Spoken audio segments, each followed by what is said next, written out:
दो चीजें चाहिए ए को लिखने, अगर ए के मेरे बच्चे कोऑर्डिनेट है x1 y1 और बी के कोऑर्डिनेट है x2 और y2 और आप लोगों को लगाना पड़े डिस्टेंस फार्मूला, तो बड़े अच्छे तरीके से आपको पता कि डिस्टेंस फार्मूला मेरे बच्चे कैसे होता है। ये यूं होता है x2 माइनस x1 इसका स्क्वायर प्लस फिर होता है y2 मनफी y1 का स्क्वायर और इस सारे का अंडर रूट। एक तो मेरे बच्चे ये वाली चीज और दूसरी जो हमें जरूरत पड़ेगी वो ये डिस्टेंस फार्मूला है। दूसरा मेरे बच्चे उसको हम कहते होते हैं मिड पॉइंट का फार्मूला। और अगर ए के कोऑर्डिनेट हो x1 y1 और मेरे बच्चे बी के कोऑर्डिनेट हो x2 y2 तो इसका जो मिड पॉइंट का फार्मूला होता है वो यूं होता है x1 plus x2 divide by और फिर y1 plus y2 divide by. Now we are moving towards question number 4 and it's part number 3. Question number 4 और मेरे बच्चे इसका पार्ट नंबर 3 आप लिखेंगे should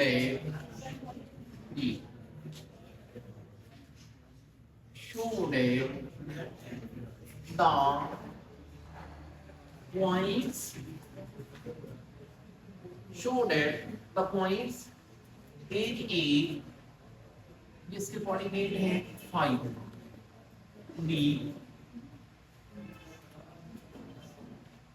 -2 3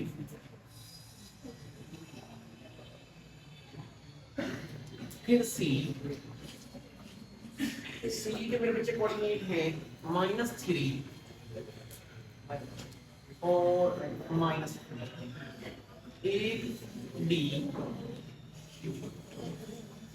D की कोऑर्डिनेट है 4, -5। तो ये शो करें कि आर वर्टिसेस ऑफ पैरालेलोग्राम, ये शो करें कि क्या मेरे बच्चे ये वर्टिसेस हैं पैरेललोग्राम की।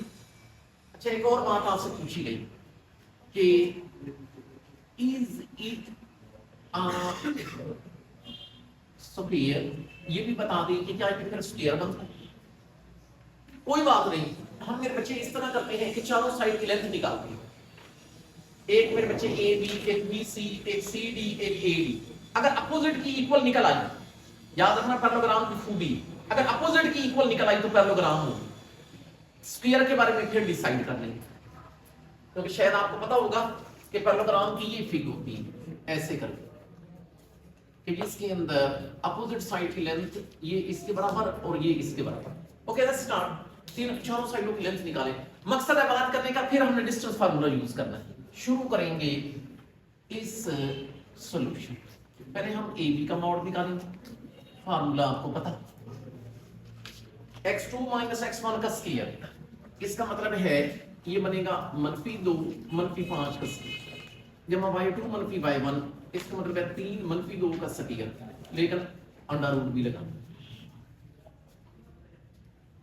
अच्छा फिर ये बताइए कि -2 -5 इट विल बी -7 का स्क्वायर, 3 -2 8 का स्क्वायर और ये under root -7 square will be 49, 1 का square will be 1, it will be 50 under root. You got this thing A B का मॉड। जल्दी करें, अब मेरे बच्चे BC का मोड निकालें। अब ये बताएं कि अगर BC का निकालना है तो B के कोऑर्डिनेट x1 y1, C के x2 y2, x2 मनफी x1, तो वो ख्याल करना वो बनेगा -3 मनफी +2 का स्क्वायर हो जाएगा प्लस y2 मनफी y1, इसका मतलब है -4 -3 का स्क्वायर और इसका भी अंडर रूट। अच्छा ये मुझे बताएं कि -3 जमा 2 -1 का स्क्वायर, -3 -4 -7 का स्क्वायर। अच्छा मेरे बच्चे ख्याल करना, it will be 1, it will be 49 and it will be 50 square. So I got which thing, I got a BC। Firstly I got AB, then I got BC now I will move towards CD। अब मेरे बच्चे CD निकालें। अब लिखेंगे इस AB BC चारों side की length चाहिए। अब मेरे बच्चे CD, इस CD फिर फार्मूला पता x2 मनफी x1, इसका मतलब है 4 मनफी मनफी प्लस 3 का स्क्वायर हो जाएगा, y2 मनफी y1 तो मनफी 5 मनफी मनफी प्लस 4 का स्क्वायर और अंडर 4 जमा 3 7 का square -5 plus 4 it will be -1 का स्क्वायर और ये अंडर इट विल बी 49 ये it's again a 50 square root. You got CD। आखिरी साइड की लेंथ चाहता हूं, मकसद AD। अच्छा अगर AD चाहता हूं तो A के कोऑर्डिनेट आप समझोगे x1 y1, D के समझोगे x2 y2, तो x2 मनफी x1 इसका ये मतलब है कि ये बन जाएगा 4 मनफी 5 का स्क्वायर प्लस मनफी 5 मनफी 2 का स्क्वायर और इसका भी अंडर रूट 4 मनफी 5 का मतलब है मनफी 1 का स्क्वायर, इधर मनफी 7 का स्क्वायर और ये under root it will be 1 it will be 49 and it will be 50 square root. Again what I got AD। अब प्रॉब्लम ये हुई कि क्योंकि देखें AB का मॉड वो देखें, दूसरा BC का मॉड और मेरे बच्चे CD का मॉड और AD का मॉड सारे ही इक्वल हैं। इसका मतलब है कम से कम अपोजिट तो इक्वल है ही से। इसका मतलब है ख्याल से अभी आप लोगों ने ये कहना है कि ये जो चीज है ABCD ये पैरेललोग्राम, अभी ये मेरे बच्चे पैरेललोग्राम आप लिखें सो ABCD फॉर्म पैरेललोग्राम के पूरे स्पेलिंग लिखने की बजाय पैरेलल लाइन लगा के आगे ग्राम लिख रहा हूं, इट्स अ पैरेललोग्राम। अच्छा थोड़ा सा गौर से बात सुनिएगा, ये वाला बात ये क्वेश्चन लॉन्ग में आता है। अब बच्चे ये सोचते हैं, आम बच्चे मुख्तलिफ कीज में भी ये लिखा हुआ है कि अगर ये चारों साइडों की लेंथ इक्वल है इसका मतलब ये स्क्वायर भी होगा।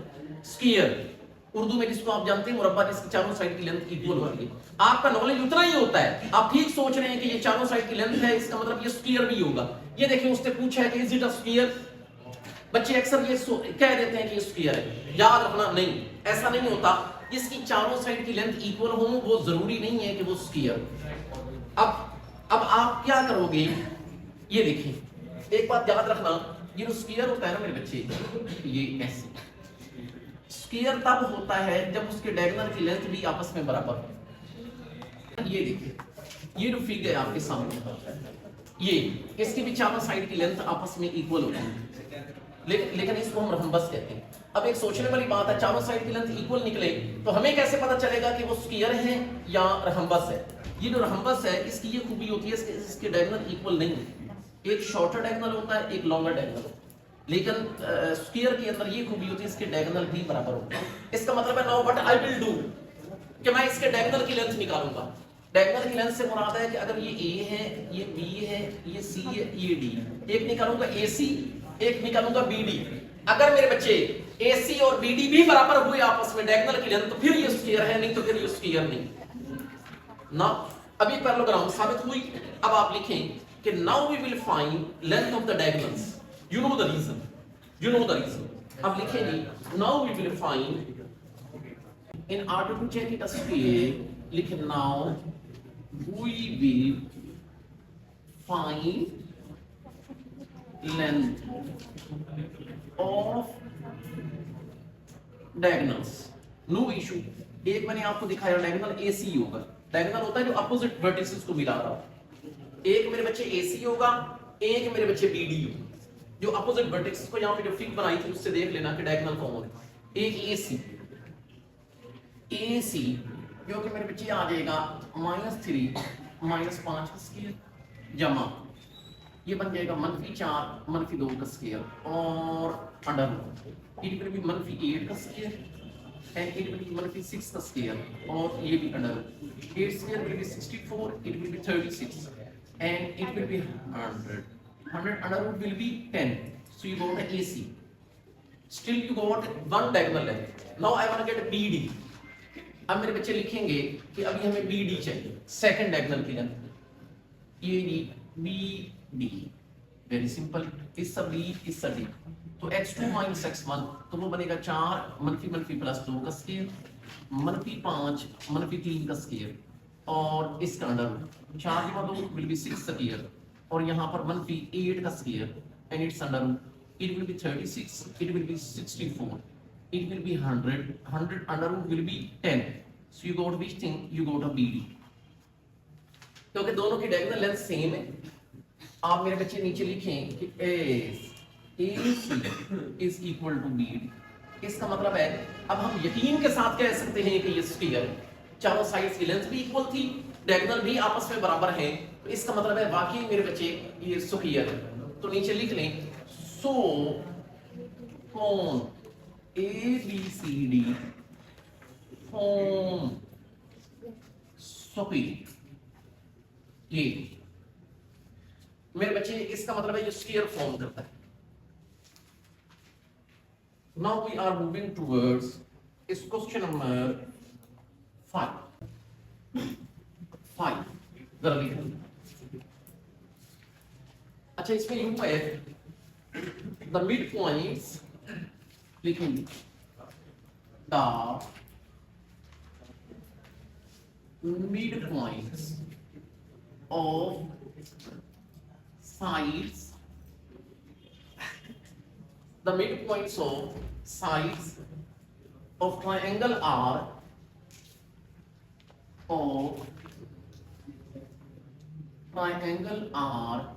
ये 1 minus 1 फिर -4 -3 फिर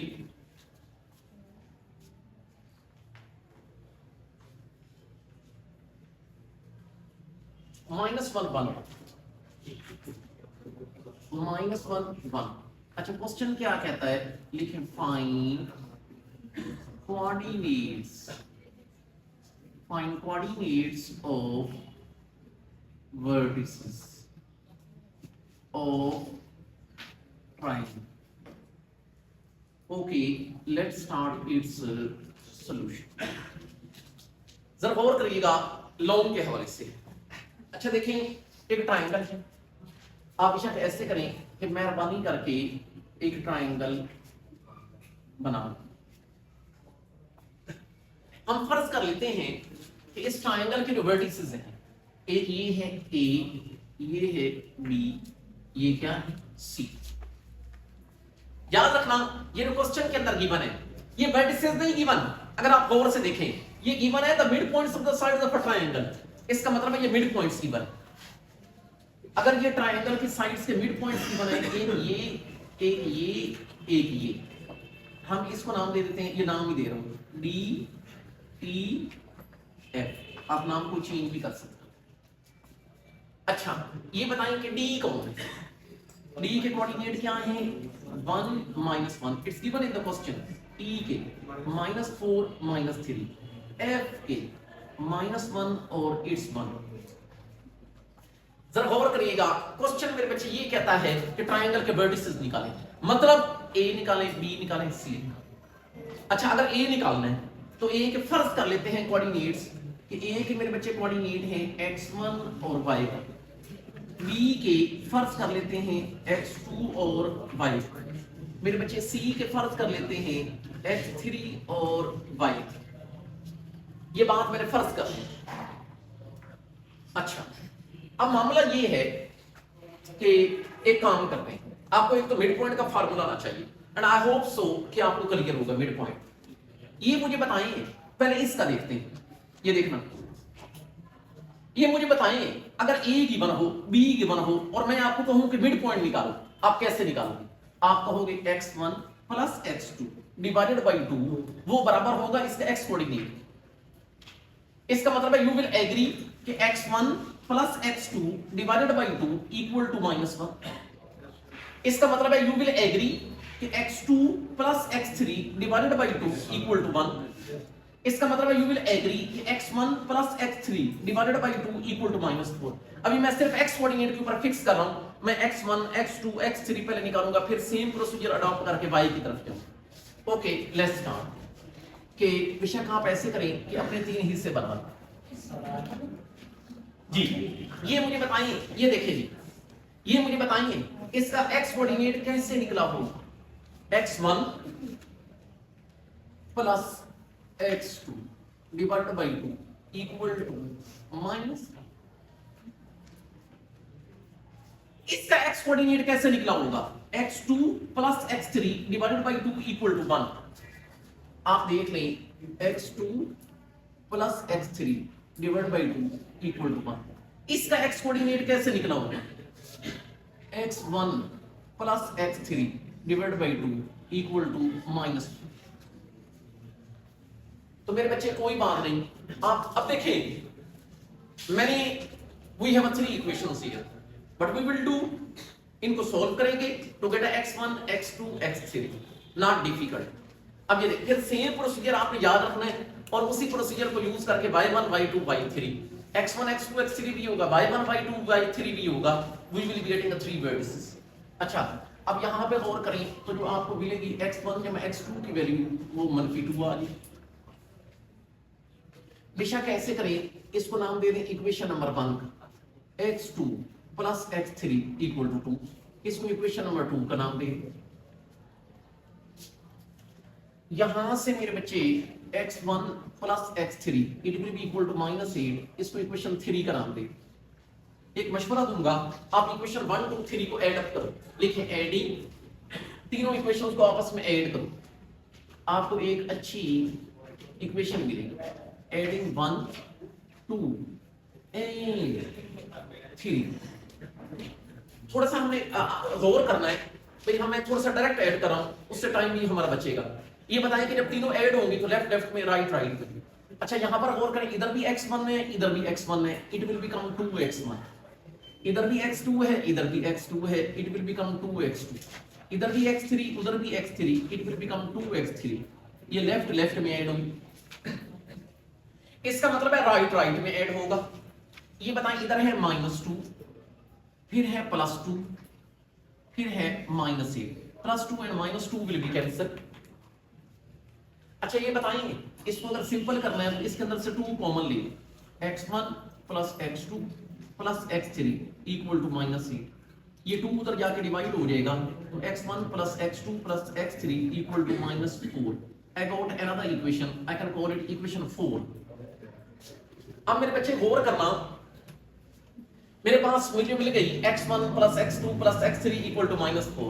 अच्छा अगर मैं यूं करूं कि यहां पर x1 जमा x2 की पूरी वैल्यू पुट कर दूं, मतलब ये जो पूरी इक्वेशन है इक्वेशन नंबर 1, अगर मैं x1 प्लस x2 की वैल्यू मिलूंगा इधर पुट करूंगा तो मुझे x3 मिलेगी, और जब x3 मिल गया उसके बाद मेरा काम शुरू हो जाना है। मैं यहां पर x3 पुट करूंगा मुझे x2 मिलेगा, x2 इधर पुट करूंगा x1 मिलेगा, सिर्फ एक मुझे मिलने की देर है, फिर काम ठीक हो जाएगा। अब लिखेंगे यहां पर हम पुट करेंगे इक्वेशन नंबर 1, लिखेंगे यूजिंग इक्वेशन 1। तो मैं अगर यहां पर इक्वेशन 1 का यूज करूंगा तो ये चीज आ जाएगी -2 plus x3 equal to -4। It's okay ना। तो यहां से वैल्यू किसकी मिलने जा रही है, x3 की।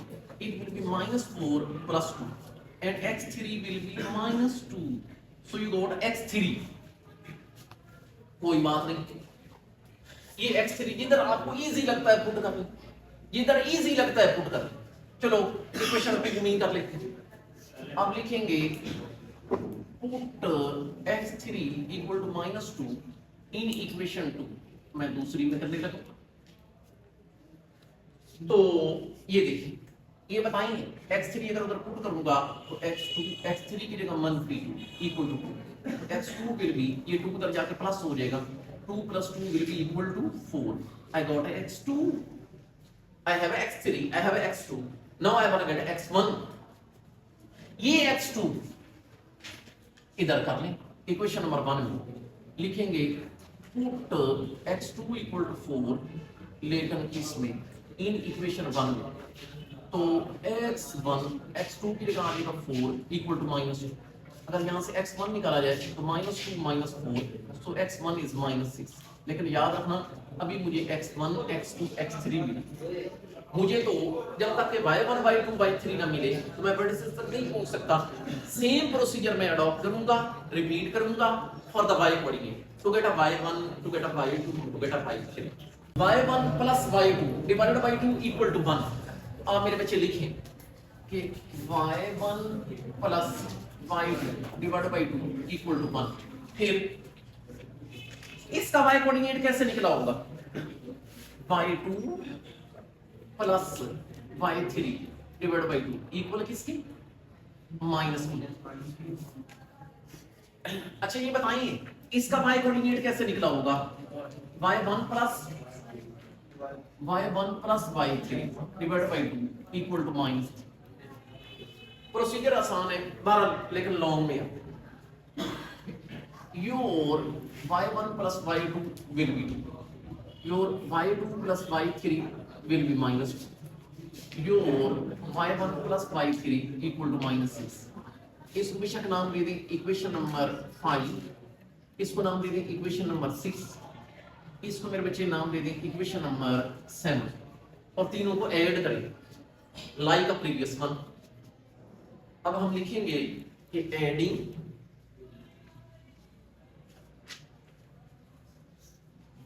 6, 5, 6 and 7 लिखेंगे एडिंग 5, 6 and 7। तो मेरे बच्चे आप अब तो आपको पता चल गया होगा y1 plus y1 it will B 2y1 it will be 2y2 it will be 2y3 equal to, लेकिन अगर लेफ्ट में ऐड हुआ तो राइट में ऐड होगा। इसका मतलब है 2 प्लस का फिर मनफी का 2 और ये -6। 2 you can take a common. अच्छा अगर मेरे बच्चे 2 कॉमन ले लेंगे तो it will be y1 plus y2 plus y3 equal to, this plus and minus will be cancelled, it will be -6। अच्छा ये मुझे बताइए कि ये 2 उधर जाके डिवाइड हो जाएगा y1 plus y2 plus y3 equal to -3। You can call in equation number as A. मेरे बच्चे आपको पता होगा y1 प्लस y2 2 के बराबर है। इसका मतलब है मैं यहां पर क्या करूंगा, आप लिखेंगे यूजिंग इक्वेशन 5। ये मुझे बताएं अगर मैं यहां पर इक्वेशन 5 का इस्तेमाल करूं y1 प्लस y2 की वैल्यू पुट करूं तो y3 मिलेगा, और जब y3 मिल गया तो मेरा काम चल पड़ेगा। अब ये बताएं मुझे कि ये y1 प्लस y2 ये किसके बराबर है? Plus y3 equal to -3। y3 will be -3 -2, so your y3 will be -5। अच्छा ऐसे करें कि ये y3 पुट कर दें इक्वेशन नंबर 6 में, पुट y3 इक्वल टू -5 लेकर किसमें इक्वेशन 6 में, तो y3 की जगह -5 इक्वल टू -2। यहां से मेरे बच्चे मुझे मिलेगा y2 and y2 will be -2 plus 5 -2 will be 3, y2 भी मिल गई। Now I required y1। ये y2 पुट कर दें, लिखेंगे पुट y2 इक्वल टू 3 लेकिन किस में, इन इक्वेशन 5। तो y1 प्लस y2 मेरे बच्चे कितना 3 equal to 2, y1 will be 2 - 3, y1 will be -1। इसका मतलब है कि जो हमारे कोऑर्डिनेट बन गए कोऑर्डिनेट थे वो थे x1 y1, तो मेहरबानी करके बता दें x1 -6 जबकि y1 -1। अच्छा फिर देखें b के कोऑर्डिनेट, देखिए हमने कैसे हल किया, मिड पॉइंट्स गिवन थे और वर्टिसेस निकाले। एक ट्रायंगल तो its coordinate will be x2 y2 4 3। फिर मेरे बच्चे मुझे c के चाहिए। The coordinate of c will be x3 and y3 -2 and -2। So we got a vertices. So